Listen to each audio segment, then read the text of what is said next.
अस्सलाम वालेकुम नाजरीन, आप देख रहे हैं प्रोग्राम ऑफ द रिकॉर्ड। मैं हूं आदिल अब्बासी। दो तीन इशूज हैं जिस पे बात करनी है। शहबाज शरीफ साहब की मीसाके मईशत की पेशकश और उनका यह ख्याल है कि हुकूमतों को मुद्दत पूरी करनी चाहिए। मशवरा तो उन्होंने यही दिया है। माशी बहरान का एक तरफ ज़ाहिर है उनको सामना है, लेकिन सियासी हिकमत अमली ये दिखती है कि वज़ीर दाखिला राना सनाउल्लाह साहब इमरान खान साहब को गिरफ्तार करने पर बज़द हैं। इमरान खान साहब भी कहते हैं कि थोड़ा सा इंतजार कर रहे हैं, फैसला आ जाए उसके बाद ऐसी लॉन्ग मार्च की कॉल देंगे, ऐसा एहतजाज की कॉल देंगे कि वो तारीखी होगा। तो अब इसमें ताखीर क्यों हो रही है? पंजाब में भी ज़िमनी इलेक्शन लड़ने का फैसला किया गया है और कुछ और अहम मामलात हैं जिसके ऊपर हमने बात करनी है। हमारे साथ मौजूद हैं में फ़ारूक हबीब साहब, पाकिस्तान तहरीक इंसाफ के रहनुमा, नदीम अफजल चंद साहब, पाकिस्तान पीपल्स पार्टी के रहनुमा, और बस आप दोनों ही आज मैंने कहा कि ज़रा सही तरह डिबेट कर लें कि पीछे पीछे कुछ डायलॉग, कोई बातचीत, कोई सिलसिला हो रहा है, नहीं हो रहा, क्या हो रहा है। पहले जरा आपको शहबाज शरीफ साहब को सुनवाते हैं, उन्होंने मिसाक मईशत पे क्या कहा। जब तक सियासी स्टेबिलिटी नहीं होगी, इकोनॉमिक स्टेबिलिटी आ नहीं सकती। दोनों चीजें आपस में जुड़ी हुई हैं। चार्टर ऑफ इकोनॉमी आए, बैठे, इसके ऊपर एक फैसला कर लें, तमाम स्टेक होल्डर्स इसके ऊपर बैठे, एक पार्टी आए, अपना टेन्योर पूरा करे और फिर इलेक्शन हो और फिर अवाम जिसको भी मौका दें, वो जो गोल्स हैं उनको कोई चेंज न कर सके। चंद साहब, कैसे होगा ये सब कुछ? आप लोगों का सुना है इलेक्शन तो मिलजुल के अब बाई इलेक्शन लड़ने पर इत्तेफाक हुए। चार्टर ऑफ इकोनॉमी जो है वो कैसे होनी चाहिए और हो सकती है? बिस्मिल्लाहिर्रहमानिर्रहीम। देखिए आदिल भाई, मेरे ख्याल में तो जो चार्टर ऑफ इकोनॉमी के ऊपर इससे पहले भी जब अपोजिशन थी ये मौजूदा, उस वक्त भी पीटीआई की हुकूमत को कहा गया था, ऑन द रिकॉर्ड है वो चीज़ें। जरदारी साहब ने भी कहा, मियाँ शहबाज शरीफ साहब ने भी कहा। 3.5 साल 4 साल उस वक्त तो हुकूमत थी, उस वक्त मेरे ख्याल में हुकूमत को पहल करनी चाहिए थी। कभी भी मज़ाकरात हों, हमेशा हुकूमतें पहल करती हैं, किसी की भी हुकूमत हो। तो अब भी शहबाज शरीफ साहब ने अगर कहा है या उन्होंने बार बार दावत दी है तो ये बहुत अच्छी बात है मुल्क के लिए, क्योंकि ये बड़ी सीधी सी बात है, इसमें तो कोई रॉकेट साइंस नहीं है। पॉलिटिकल स्टेबिलिटी से सारी स्टेबिलिटीज आएगी। तो पॉलिटिकल स्टेबिलिटी के जरूरी है कि अपोजिशन की जब ऑफर हुई तो चंद साहब आप उस वक्त जो है ना वो दीवार के उस तरफ बैठे, मैं पीटीआई का हिस्सा था जी। तो क्या कोई इस पर शुरू में या बाद में डिस्कशन होती थी कि चलो ठीक है ये केसेस चीजें अपनी जगह, लेकिन हमें उस पे बात दो चीजें थी। कुछ लोग थे जो कहते थे, थोड़े से 3-4 लोग थे जो राय देते थे, जो कहते थे कि जी हमारा अगर अपोजिशन के साथ हम सलाम लेंगे, दुआ लेंगे तो हमारा जो करप्शन, एंटी करप्शन नैरेटिव है वो कमज़ोर पड़ जाएगा। ये एक राय आती थी। लेकिन मेरे जैसे शेख रशीद भी वैसे और मैं हैरान हूँ कि एक दफ़ा खुसरो साहब ने भी कहा था, जो मुझे तवक्को नहीं थी, उन्होंने भी कहा था कि पॉलिटिकल मज़ाकरात ज़रूर होने चाहिए। बाद में वक्तन फ़वक्तन हुए भी मज़ाकरात, लेकिन असल मज़ाकरात होता है जो पार्टी हेड्स के लेवल पे हो, जिसको हेड्स की फुली आशीर्वाद हो, जो कौम को नजर आए। देखिए कुछ कॉस्मेटिक चीजें होती हैं जो कौम को भी आपने ना हौसला होप देने के लिए, इदारों को, आवाम को, आपके जो इंडिकेटर, इकोनॉमिक इंडिकेटर के लिए बहुत ज़रूरी होता है कि आप जब सामने मिल के बैठ ही जाते हैं खाली एक कप ऑफ टी के ऊपर ही, तो देख ले मुल्क के अंदर अचानक हवा तब्दील हो जाती है। उन्होंने तो इस हद तक खान साहब ने फैसला किया ना कि आपके साथ नहीं बैठना, कि वो इतने कन्विंस थे कि उनको वोट ऑफ नो कॉन्फिडेंस से पहले भी ऑफर्स की गई कि किसी तरह बैठ के इलेक्शन की तरफ जाए। उन्होंने कहा नहीं, मैं ये दोनों पार्टी उनका एतमाद था और कुछ मेरे ख्याल है एतमाद दिलवाया गया था। तो ये चीज़ें ऐसी थी कि जो मैं समझता हूँ जो गलत थी। खान साहब को मैं तो बार बार सच्ची बात है हमेशा कहता हूँ, अब भी कहूँगा कि बंद गली में पॉलिटिकल लीडर को नहीं जाना चाहिए। पॉलिटिकल लीडर को अपने दरवाजे हमेशा खुले रखने चाहिए। मगर अब आप इनकी प्रायोरिटीज आपकी अपनी होती हैं कि आपने क्या प्रायोरिटीज हैं। आप इकोनॉमी को वो कहते हैं एक चलती इकोनॉमी, एक ग्रोइंग इकोनॉमी, एक जो है वो ये कह ले कि उसको रिकग्निशन मिल रही थी, इनका चाहे वो मूडीज हो, चाहे वो जो है वो जब कोरोना आया उस वक्त हो, ग्रोथ 6% पे वो कहते हैं हम ले गए थे। उस वक्त आप लोगों ने वोट ऑफ नो कॉन्फिडेंस से इनकी गवर्नमेंट गिरा दी।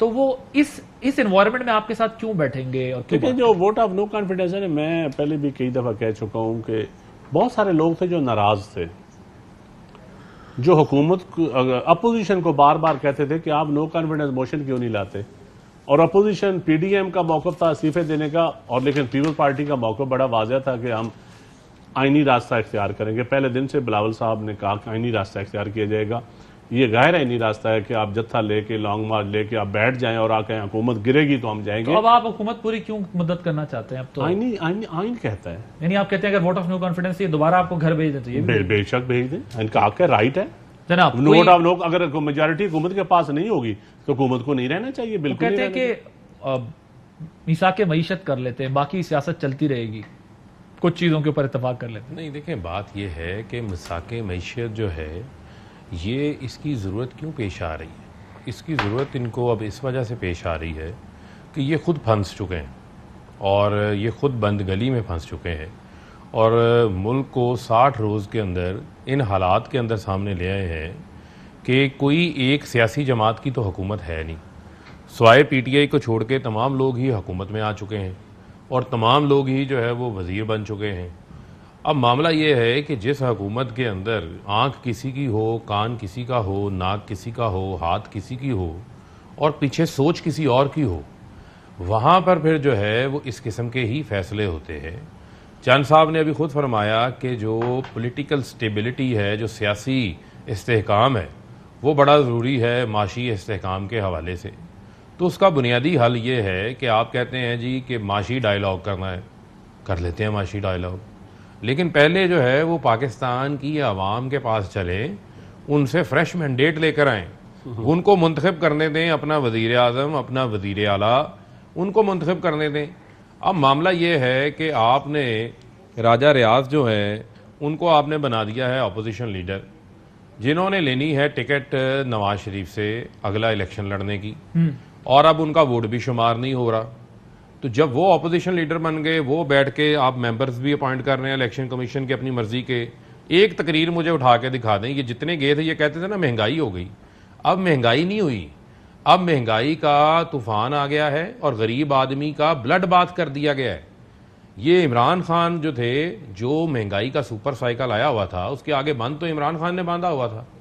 आप ये बताएं कि 137 रुपये लीटर पेट्रोल हुआ, मिफ्ता इस्माइल की प्रेस कॉन्फ्रेंस आ गई कि 137 रुपये का पेट्रोल हो गया, गरीब आदमी कैसे खरीदेगा?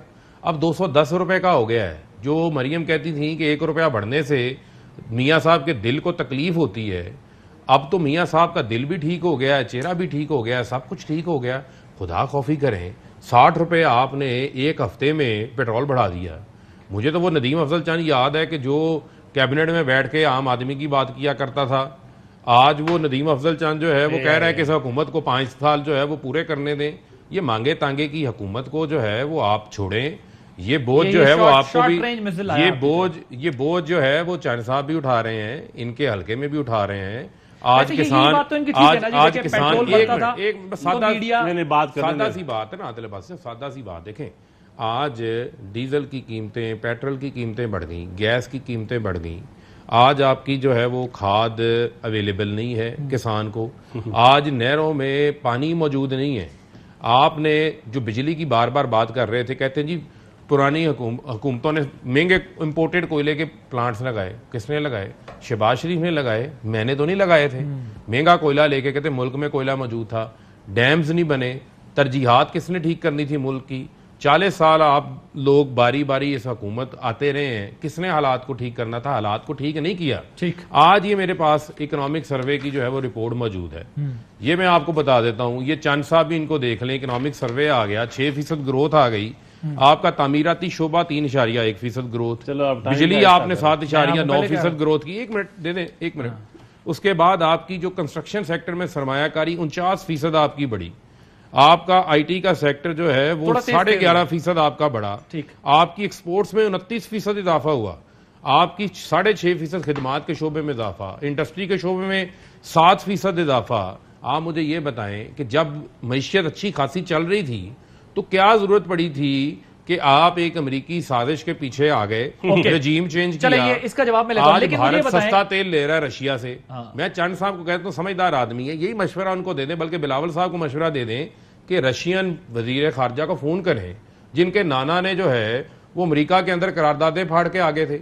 आज आप लोग डर रहे हैं, चले, आप मुझे ये आज बताएं। रशिया को फोन करें, उन्हें कि जी हमसे बातचीत करें, भारत को चले सस्ता ठीक। तेल दे रहे हैं, मुझे ये पाकिस्तान का बताएं, फायदा मसला- करें, पाकिस्तान को सस्ता तेल दें। मसला तो ये है ना कि देखिए खुद आपके दौर में भी ये बात हुई, ये ठीक बात है कि 6% पे ग्रोथ चली गई, ये ठीक बात है कि इंडिकेटर्स बेटर हो रहे थे, बट वो कहते हैं कि सस्टेनेबल नहीं थी। यही तो मसला आता है कि जब भी आपका ग्रोथ का साइज, यानी आम लफ्जों में लोगों को समझा सकूं, जब हम 6% ग्रोथ पे पहुंचते हैं, हम 7 की तरफ भी जाने लगते हैं, लेकिन फिर उसके बाद हमारे लीकेजेस सिस्टम के ऐसे हैं कि जिसकी वजह से हम उस ग्रोथ को मेंटेन नहीं रख पाते, पैसा डॉलर जाना शुरू हो जाता सारी चीजें। लेकिन इस बहस में नहीं जाते, अभी टेक्निकल बहस नहीं कर रहे। नहीं, अगले साल वो भी ये- इंशाल्लाह एक्सपेक्टेड थी 7%, वो ये अब कह तो बहुत रहे कम हैं- हो जाए। वो ये कह रहे हैं कि आपको क्या जरूरत थी, चंगी भली इकोनॉमी चल रही थी, अगर यही सब मईशत की कोई दावत थी, चार्टर ऑफ इकोनॉमी करना था तो उसी वक्त कर लेते।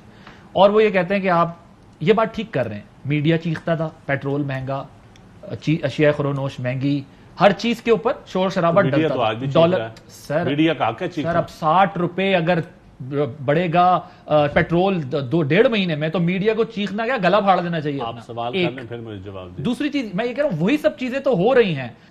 इनके दौर में वाकई ये बात ठीक है, अगर वो 5-10 रुपए बढ़ते थे तो शोर मचता था, अभी 60 रुपए पे लोगों को क्यों सब्र करना है, ये फॉर्मूला चंद साहब हम समझें। देखिए, सबसे पहले तो मैं समझता हूँ इन्होंने बड़ा इकोनॉमिक इंडिकेटर बताए हैं, अच्छी माशाल्लाह ज़हीन आदमी है। कर्ज का भी बता देते हैं कि कर्ज कितना था जब पिछली हुकूमत दे के गई थी और ये कितना छोड़ कर गए। बहुत मतलब है ना, गैर फितरी कर्ज छोड़ के गए। सर्कुलर डेट जो गर्दिशी कर्ज है, क्योंकि आजकल बिजली लोड शेडिंग, पीपल्स पार्टी जब गई थी 540 अरब पे छोड़ के गई थी। पीटीआई ने जब छोड़ा, मेरी खबर के मुताबिक 3400 अरब है। गैस का इसके अलावा है जो हमें कैबिनेट में बताया जाता था, फर्क भाई बाद में आए थे कैबिनेट में, शायद इनके दौर में भी, क्योंकि वो बताया जाता था कि जून 2021 में ख़त्म हो जाएगा जी सर्कुलर डेट, वो बढ़ता बढ़ता 3400 अरब पे गया। इसलिए मैं समझता हूँ इकनॉमिक मईशत इसलिए ज़रूरी है कि जो इनको मिला था वो एक चीज़ भी, एक नई पॉलिसी सिवाय हाउसिंग के, जो कि नया पाकिस्तान अथॉरिटी के, कोई नई पॉलिसी तो अडॉप्ट दे नहीं जा सकेगी। डैम्स की जो बात सर वो कहते हैं रियल एस्टेट में हमने बहुत, आप बात सुन, मुझे बात नहीं आप तो खुद समझते हैं ना इसके दौर में हुआ कि नहीं मैं हुआ। मुकम्मल करना, आप फर्क के दरमियान नहीं बोले ना, मुझे भी जरा ARY पे मुझे भी जरा टाइम दे दे। बात यह है नहीं, आप टाइम दे, आप उनके दरमियान तो नहीं बोले, मैं मेरे भाई हैं आप, बोले थे आपने, चलो अब तो इन्होंने दे दियो टाइम, मैं उन तो चुप। अब बात यह है कि किसान की बात करते पिछले हैं। प्रोग्राम में ये भी इसी बात पे इनसे नाराज पूछ हो। लें कि DAP 10,500 गई है, आज कहते हैं ना मिलती थी, आज मिल रही है 10,500। किसके दौर में 3500 से 10,500। गंदम इंपोर्ट हमने कितनी की, मैं चीखता रहा उस वक्त, याद है भाई को भी, 1600 रेट उन्होंने बनाया था। मैं कहता खान साहब 2000 रेट करें। आज मार्केट में 2600 रुपए पे गंदम किसान की तो बिक गई है ना 2200 में, लेकिन क्योंकि उस वक्त हम गंदम का रेट नहीं मुकर्रर कर सके, सरप्लस हमारी नहीं हो सकी, खरबों की गंदम हमें इंपोर्ट करनी पड़ी, डॉलर बाहर जा रहा है, स्मगलिंग इसके अलावा, अफगानिस्तान को फीड करना इसके अलावा। पीछे आ गई फ्रेश मैंडेट की बात।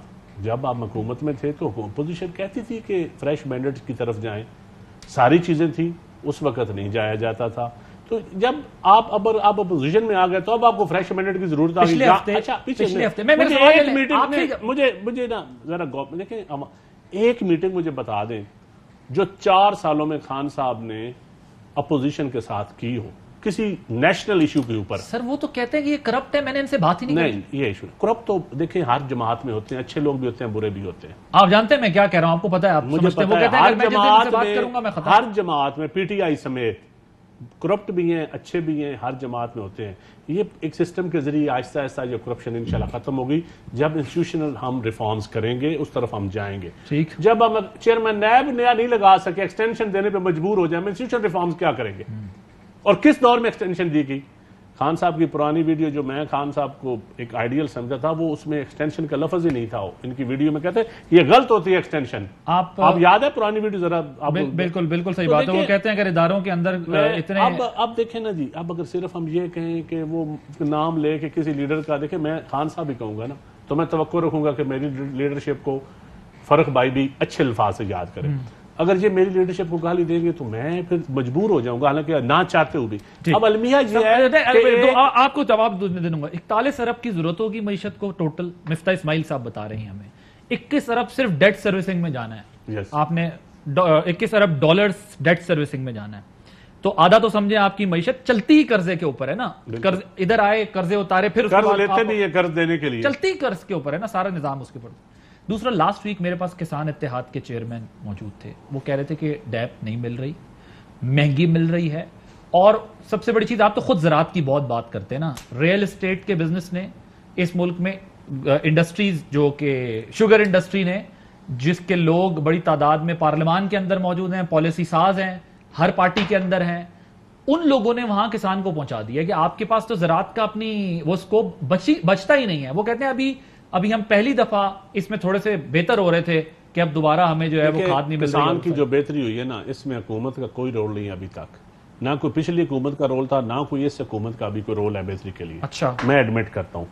अब अल्लाह की तरफ से क्लाइमेट चेंज की वजह से या शॉर्टेज की वजह से, अगर आलू पिछले दौर में आलू वाला रुल गया बेचारा, एक्सपोर्ट नहीं हो सकी, आलू वाला रुल गया क्योंकि फ्रेट इतना महंगा हो गया था, कंटेनर इतने में, यूक्रेन की फिर जंग भी लग गई। गन्ने के काश्तकारों अच्छा, को गन्ने के काश्तकारों बिल्कुल अच्छा रेट मिला है, बिल्कुल पीटीआई के दौर में गन्ने के काश्तकारों को टाइम पे पेमेंट मिली, मैं एडमिट करता हूं ये बात। अच्छा रेट मिला? अच्छा रेट नहीं मिला, पिछले साल रुल गया था किसान, पिछले साल मिलों वालों ने फिर पूल कर लिया था। चले एक और सवाल, ये लास्ट सीजन जो था, हाँ, ये मिल्स वालों ने पूल कर लिया था और रेट नहीं बढ़ने दिया, सरकारी रेट बढ़ा जो सरकारी रेट मिला, लेकिन जो कंपटीशन होता है, जो किसान को फायदा होता है, जिस तरह आजकल मक्की में है, मक्की में अब कंपटीशन है तो मक्की 2100 रुपए मान चली गई है, पहले कभी 1200 में होती थी, आज इस दौर में 2100 मान पे चली गई है। सर, ये इलेक्शन कमीशन ने कहा अक्टूबर में इलेक्शन करा सकते हैं। राणा सनाउल्लाह साहब भी कह रहे हैं कि अगर इमरान खान साहब आए, बात करें, हमसे तरीके से बात करें, तो इलेक्शन पे बात हो सकती है। इन हालात में ये बात, अगर अक्टूबर में आप इलेक्शन में जाते हैं, कौन सी एक दूसरे दुश्मनी है ना, नजरियाती मुखालफत है ना, हाँ, अपना अपना पार्टी का मैनिफेस्टो होता है, अपने नजरिए। इन हालात में आप अक्टूबर में इलेक्शन में जा सकते हैं जो महंगाई कर, देखिए ये तो पॉलिटिकल पार्लियामेंट, ये पॉलिटिकल पार्लियामेंट फैसला करेगी कि किस वक्त हम जा सकते हैं। मेरे ख्याल में तो आईनी मुद्दत पूरी करनी चाहिए, किसी हुकूमत के पास ये बहाना नहीं रहना चाहिए कि असम्बली के पास कि हमें जी आईनी मुद्दत नहीं पूरी करने देगी।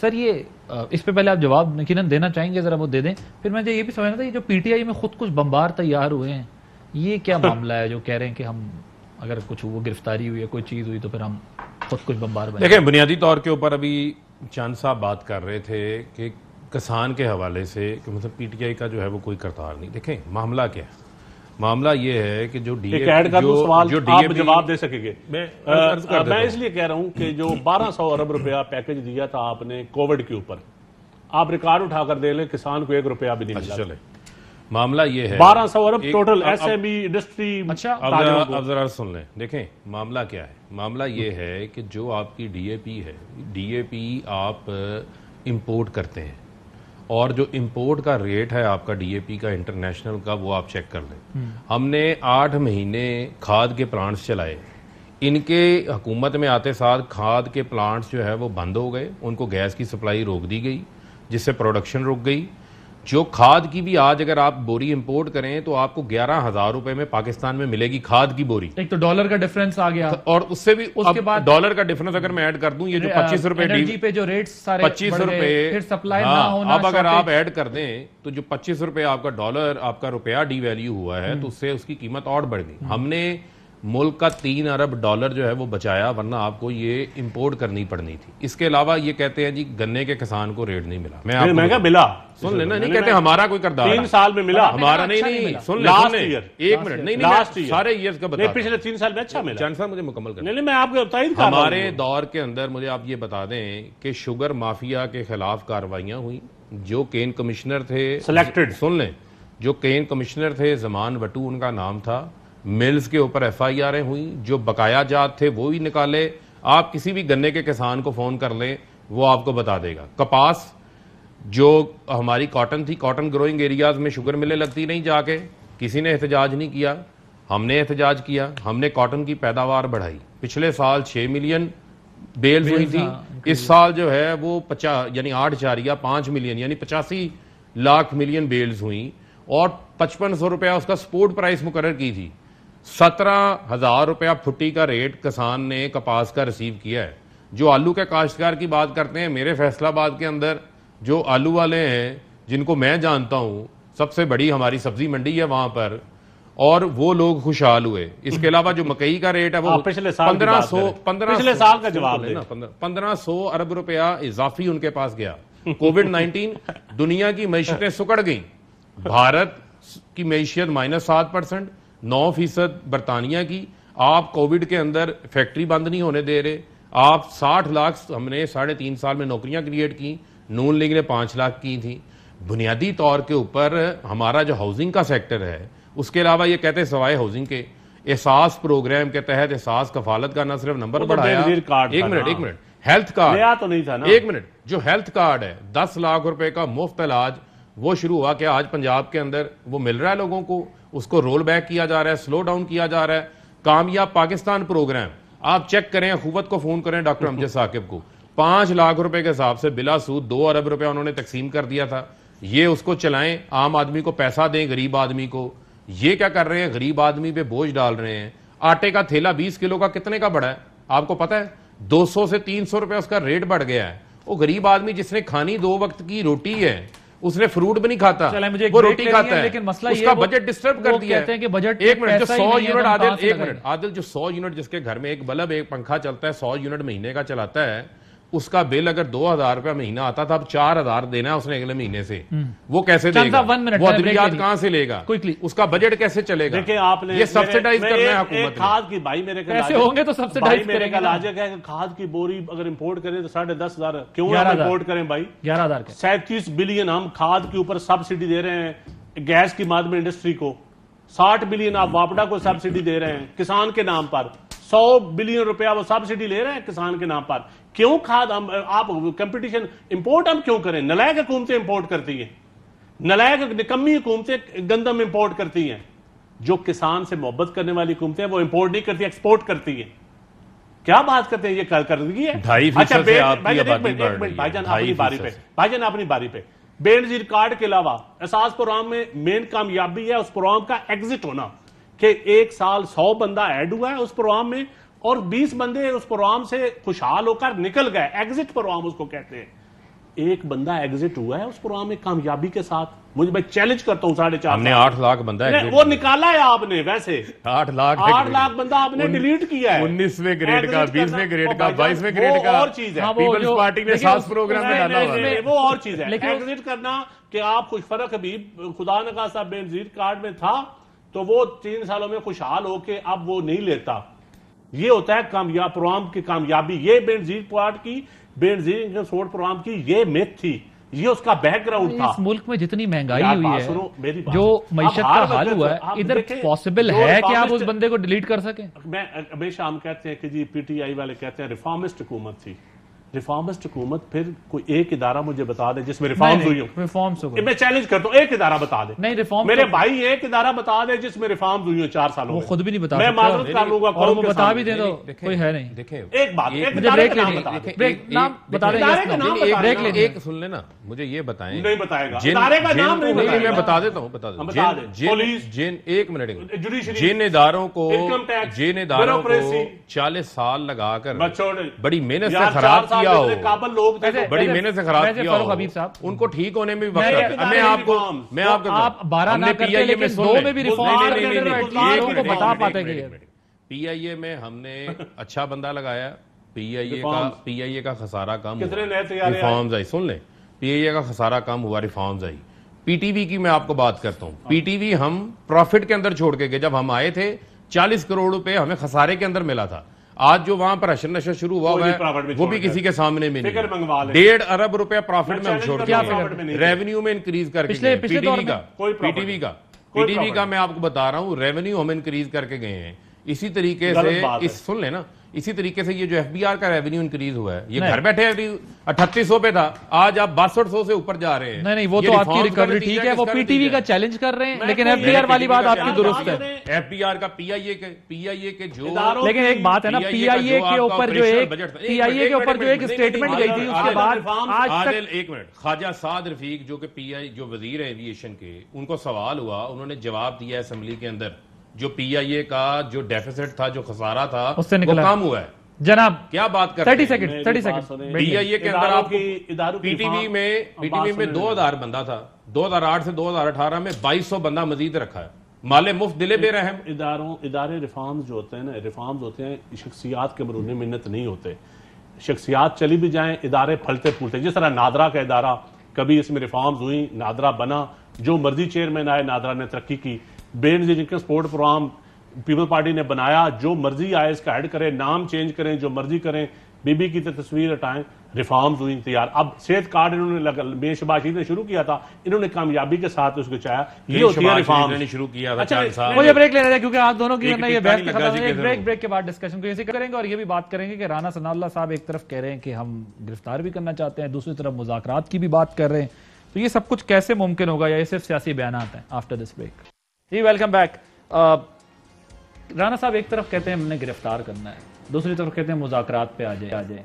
आप इन्हें तो मुज़ाकरात की दावत दे रहे हैं, लेकिन आप लोग खुद कौन से वाले मुज़ाकरात करना चाह रहे हैं जिसमें आप कहते हैं कि गिरफ्तार भी कर लेंगे और मुज़ाकरात भी कर लेंगे? देखिए जी, पॉलिटिकल वर्करों पर तशद्दुद या गिरफ्तारी, ये तो इसको तो कोई अप्रिशिएट हम तो नहीं करते। बात बड़ी सीधी सी, नदीम अफजल चांद नहीं करता। मैं बाकियां ना मेरा गिला मेरी बरकरार बात है। सुने, ये बिल्कुल गलत बात है, इसमें नहीं होना चाहिए। हमने ज़ियाउल हक का दौर कभी भी हम वापस नहीं चाहते कि आए और ना आना चाहिए। ये सिविलियन हुकूमत है और सिविलियन तरीके से डील करना चाहिए, लेकिन ये आके डी चौक में बैठ जाना और एक कहना कि हम हुकूमत गिरा के जाएंगे, ये भी अनकॉन्स्टिट्यूशनल है। और इस पे देखें, जलसे करेंगे कोई नहीं रोकेगा, बेशक रोजाना जलसे करें, ना कोई रोकता है ना कोई रोकेगा, लेकिन जब आप जुलूस करेंगे, आप कहेंगे कि हमने आके इस्लामाबाद लॉकडाउन करना है, अदालत के फैसले का इंतजार कर रहे हैं, वो कह रहे हैं हम फिर अदालतें भी लॉकडाउन की इजाजत नहीं दे सकती, अदालतें भी नहीं दे सकती। कॉन्स्टिट्यूशन से हट के अदालतें कैसे फैसला दे सकती? अच्छा, एक मैं सवाल ऐड कर दूं, मेरे भाई ने एक शुगर इंडस्ट्री का जिक्र किया, बहुत अच्छा काम किया, खान साहब की नीयत ठीक होगी, लेकिन मुझे मेरा भाई, मैं इसको कहूंगा कि सिवाय जहांगीर तरीन के या ओमनी ग्रुप के, जो पीटीआई की कैबिनेट में जो वजीर बैठे थे जिनकी शुगर इंडस्ट्री से जिनका तल्लुक था, उनके केसेस जरा ये निकाल के दें, कितनों पे क्रिमिनल चार्जेस लगे। तो रिपोर्ट पढ़ी आप कर लें। नहीं, ये बात नहीं। मैं तो कैबिनेट में भी कहा था कि ये शहजाद अकबर फरार केस है। ये सवाल इनसे मैंने, वो पीटीआई का कोई वर्कर नहीं था शहजाद अकबर, वर्कर होता तो शायद ये ना करता अपनी हुकूमत के बलबूते पे। वो एक फ्रॉड केस था, उसने एक विक्टिमाइजेशन करनी थी जेकेटी के खिलाफ, और खान साहब ने शायद उस नीयत से ना किया हो, वो उन्होंने किसान को फायदा पहुंचाने के लिए किया हो, यो भी क्या हमने तारीफें की हैं उस वक्त। और मैं आज भी समझता हूं कि अगर उस कमीशन पे मनोवान शहजाद अकबर की जगह कोई और पॉलिटिकल बंदा होता तो शायद किसान के लिए परमानेंट कोई हल निकल आता। मुल्क में एहतसाब होगा कैसे? इनका एहतसाब आपकी डिस्क्रिमिनेशन है, आपका एहतसाब जमहूरियत बजाते खुद डिस्क्रिमिनेशन है, जेन्युइन इदारे आदिल भाई जेन्युइन डेमोक्रेसी जो है ना, लोकल बॉडी से शुरू होकर सेनेट तक, अगर बनोवान इस पे आ जाए ना जेन्युइन डेमोक्रेसी, तो एहतसाब खुद ब खुद हो जाएगा। और जब तक इंतखाब होगा, जब तक ना आए तो एहतसाब नहीं होना चाहिए।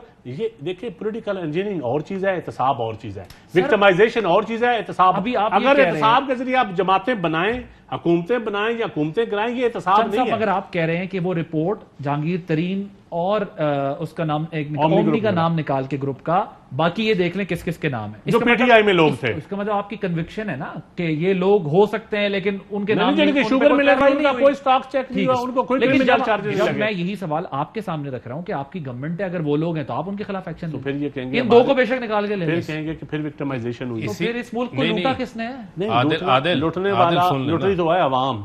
हाँ, तो वो तो अभी भी लुट रही है, तो वो उसको कौन रोकेगा? आप लोग। मैं बताता हूं, उसको रोकने का एक तरीका कार है, एक जेन्युइन एहतसाब कमीशन बने।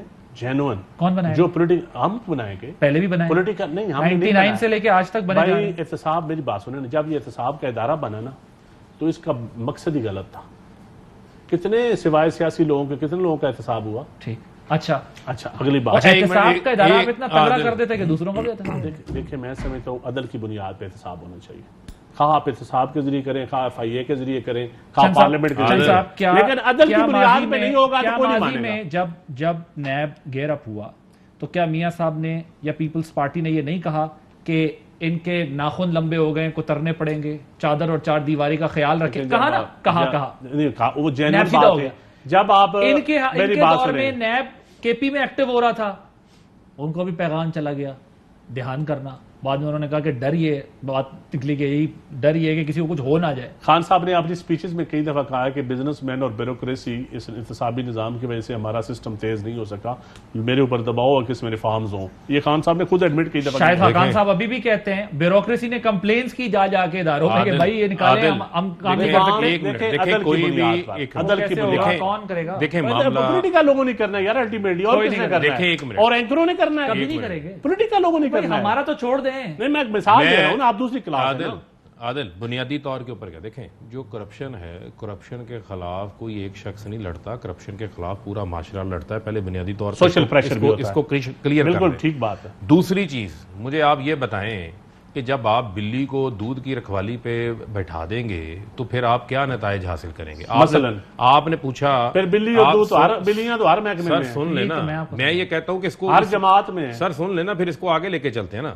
इन्होंने एक फंडामेंटल फ्लॉ, इन्होंने एक बात आप कह रहे हैं ना माशरा पूरा करता, सुन ले, माशरा जो है वो हाथ कानून को सुन तो ले, मेरे सुन लेना, कंडेम करता ना, हाँ कंडेम करता है, अप्रिशिएट नहीं करता, लेकिन माशरा कानून को हाथ में लेके नहीं एहतसाब करता और ना उसे करना चाहिए। वो जमातों को मुंतखब करके अवानों में इसीलिए भेजते हैं कि ये हमारा नुमाइंदा ईमानदार है और ये एहतसाब करेगा।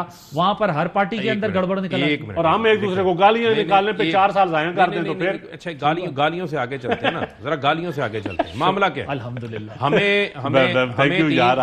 हमें 3 साढ़े 3 साल जो है वो ये बात कही जाती रही कि जी हमने एहतसाब भुगत लिया, हमने जितना अंदर जाना था हम चले गए।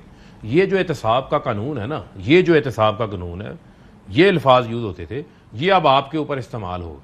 ठीक है, हमने कहा कोई बात नहीं, आप कर लीजिएगा, जिसने गाजरें खाई होंगी उसका पेट भी दर्द करेगा, उसके खिलाफ कार्रवाई भी होनी चाहिए। एक का रुख तब्दील होगा, एक बात बयान सुन तो लेना आदिल, परवेज खटक साहब का बीआरटी के आदिल आगे, आदिल जरा मुझे आर्गूमेंट मुकम्मल करना। अब मामला क्या हो रहा है? जो अकाउंटेबिलिटी का मजाक बनाया गया, जो 24 अमेंडमेंट्स लेकर आए हैं, जिसका इतलाक 1999 से होना है, जो सदर पाकिस्तान ने वापस भेजी है, जो ये जॉइंट सेशन बुला के फिर पास कर रहे हैं, उसका मतलब ये है शहबाज शरीफ का केस बंद, टीटी वाला 7.5 अरब का, एमन फील्ड का नवाज शरीफ की सजाएं खत्म, मरियम की खत्म, शहबाज शरीफ के जल पापड़, अपना जरदारी साहब के पापड़ वाले, फलूदे वाले, ओमनी ग्रुप खत्म, कोई नहीं पूछेगा। आप FIA का देखें। मुझे आप ये बताएं कि कभी जो मुलजिम है वो काजी बन सकता है? यानी कि मुलजिम भी आप हैं, यानी चोर भी आप हैं, मुनसिफ भी आप हैं। आप अपना स्पेशल प्रोसिक्यूटर बदल देते हैं, डायरेक्टर FIA बदल देते हैं, मीडिया के सामने बदल देते हैं, कॉन्फिडेंस चेक करें, दिन की रोशनी में बदल देते हैं। और उसके अलावा आप जाकर फर्दे जुर्म आयद नहीं होने देते। अपने बेटे को सरकारी दौरों में आप साथ ले जाते हैं, जो कि एक इश्तिहारी है, वो टर्की भी पहुंच जाता है, सऊदी अरब भी पहुंच जाता है, पाकिस्तान नहीं आता। इन्हीं अदालतों में आए ना, आकर आप अपने सबूत दे दें। आज इतलात आ रही है, सालों में अवाम ने जो आज मकसूद चपड़ासी के हवाले से इतलात आ रही है। चले मैं जवाब देता हूं। एक मिनट चांद साहब, अब हमने बड़ी अच्छी डिबेट, मैंने ब्रेक लेनी है ना, टाइम कम है। हम कोई पर्टिकुलर ये बात नहीं, मैं कह रहा हूं बुनियादी तौर के चीजों को देखना पड़ेगा। अगर मेरे ऊपर केस है या शहबाज शरीफ के ऊपर, किसका चौकीदार? शहबाज शरीफ के ऊपर केसेस हैं, वो चीफ एग्जीक्यूटिव हैं, प्राइम मिनिस्टर बन गए हैं, वो काबीना करते हैं, ECL के रूल्स बदल देते हैं, ECL से सब लोगों को बाहर निकाल देते हैं, वो सुप्रीम कोर्ट में मैंने ब्रेक लेनी है। देखें जब इस किस्म का मजाक वैसे ये मामला सुप्रीम कोर्ट ने तो टेकअप किया हुआ है ना, ये सवाल सुप्रीम कोर्ट ने पूछे हुए। यही ख्वाहिश थी NRO 2 की, जो चंद साहब बात कर रहे हैं, फिर ग्लोरीफाई नहीं करता, मीडिया भी नहीं करता ग्लोरीफाई, एक मिनट सुने, फिर मीडिया भी ग्लोरीफाई नहीं करता, फिर माशरा भी ग्लोरीफाई नहीं करता उन लोगों को, उन लोगों का सोशल बायकॉट होता है। मैं ब्रेक ले लूं, उसके बाद जवाब देंगे लंबा। मेरे भाई को मैं शॉर्ट सा जवाब दे दूं। पाकिस्तान की तारीख में ना कोऑपरेटिव स्कैंडल सबसे बड़ा हुआ था, जो बैंक लूटे गए थे। कभी एहतसाब आपने दोबारा शुरू करना हो ना, आपको मौका मिले तकरीर का। उसके बाद बड़ा स्कैंडल था रॉयल पाम का, जो पार्लियामान ने इंक्वायरी की, जिस कमेटी का मैं खुद सरबराह था। NLC का एक स्कैंडल हुआ था बड़ा, जिसमें बड़े बड़े जर्नैलों के नाम थे। मेरे भाई को मैं NICL का NLC का, अच्छा सर NICL भी है।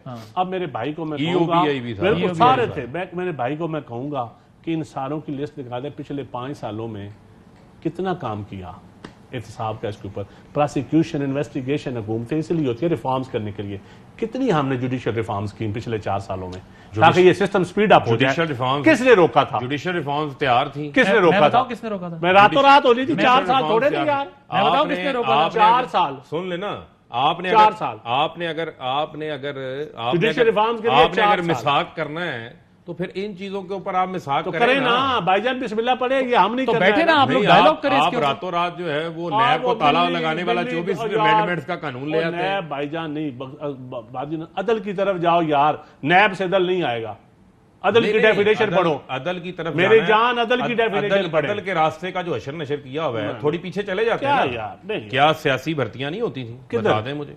और सियासी भर्तियां यार, सियासी जो अशर नशर किया गया जो है, वो ब्यूरोक्रेसी किसी से भर्तियां कर ढका गया छुपा है, है। वो ठीक है। जो सियासी लोग कर रहे हैं, अभी जो नोटिफिकेशन निकाला है सिविलियन बालादस्ती का, जिन्होंने वोट को इज्जत देनी थी, वो जो अभी हालिया नोटिफिकेशन है, इसका जवाब मैं आप ब्रेक के बाद दे वो मैं सिविलियन फिर ब्रेक बालादस्ती हो एक गई मिनट है बाद ही टाइम लूंगा इनकी। क्योंकि फिर 1 मिनट ही रह जाएगा जनाब। मेरे भाई, ये शर्मसारी की बात है। अच्छा काम, मेरी बात सुनो, तू मैं वाली बात नहीं है। पाकिस्तान की तारीख में पहली दफा पार्लियामान में लॉबीज के अंदर मेंबरान की हाजिरी के लिए आपने एक इदारे को इस्तेमाल किया। ये मैं चैलेंज करता हूं, ये आज तक नहीं हुआ। हमने किसी इदारे को आप- इस्तेमाल नहीं, किया। आपके असद उमर साहब मान भी चुके हैं। मैं स्पीकर आपके के असद पास उमर एक साहब मान कर्नल चुके हैं। बैठता था, लॉबी में देखें। कर्नल बैठता। मेरी बात सुन ले, मैं चैलेंज कर रहा हूं, मैं मीडिया के सामने चैलेंज करूं। आए ना। अगर इदारा ऐसे पीछे हट जाए तो आप उस इदारे को गालियां देने शुरू नहीं कर नहीं, देते फिर हैं। सिविलियन बालादस्ती को स्लोगन्स के तौर पे ना सिविलियन रखे बालादस्ती ना। का और आपका तो भाई कोई तल्लक ही नहीं है। सिविलियन बालादस्ती को बड़े स्लोगन्स के अदर साथ ना सिविलियन रखें। बालादस्ती का और पीटीआई का नहीं, हलबल नहीं, बात है। नहीं, कोई नहीं, बट इन अदर नहीं, वर्ड्स हमने आप तो दोनों ये तस्लीम हम कर तो रहे हैं कि आप 26 साल जिद्दोजहद करके आए हैं कोई भाई। जद्दोजहद 1 नहीं करोड़ है यार। 70 लाख वोट नहीं है। चल एक ब्रेक ले आज लेंगे, भी ब्रेक के आवाम बाद की डिस्कशन ताकत होगा। किसके साथ खड़ी आपका है? डिस्कशन नहीं, कोई जद्दोजहद नहीं। जी वेलकम बैक। 2 बड़ी इंपॉर्टेंट खबरें आप अभी देख ही रहे थे स्क्रीन पर। एक तो चौधरी बरादरान का बड़ा इंपॉर्टेंट रोल है, इस पर हम काफी दिनों से बात भी कर रहे हैं। फैसले इत्तलात ये है कि हो रहे हैं कि एक फैमिली चौधरी शुजात साहब नून के साथ होंगे और परवेज इलाही साहब और मोनस इलाही साहब जो हैं वो तहरीक इंसाफ के साथ अपना मुस्तकबिल देखते हैं। ये एक बड़ी डेवलपमेंट है। दूसरी तरफ शौकत तरीन साहब ने एक ट्वीट किया, उन्होंने कहा कि I categorically deny what has been attributed to me by Shaheen Sabai. I was never asked by anyone in the establishment to leave IK and join Shehbaz Sharif government. तो उन्होंने उसकी तरदीद कर दिया। हमारा वक्त खत्म हो गया, 10-20 सेकंड। चौधरी बरादरान आधे आपकी तरफ हैं, आधे इनकी तरफ हैं। लेकिन वो तो सबको पता है। खबर ये है कि मुख्तारा किधर है आजकल। बाजी मुख्तारे है। की समझ नहीं, नहीं नहीं, आ रही कि नहीं, नहीं, मुख्तारा कहाँ वक्त पर खत्म हो है। गया। मुख्तारा किधर है? बाजीचा इत्फाल है दुनिया में। मुख्तारा किधर है? होता है मुख्तारा शब किधर रोज है? तमाशा में। मुख्तारे का दसो। चौधरी आपने प्रोग्राम देखा? मुख्तारा मेरे साथ। आप दोनों का बहुत शुक्रिया।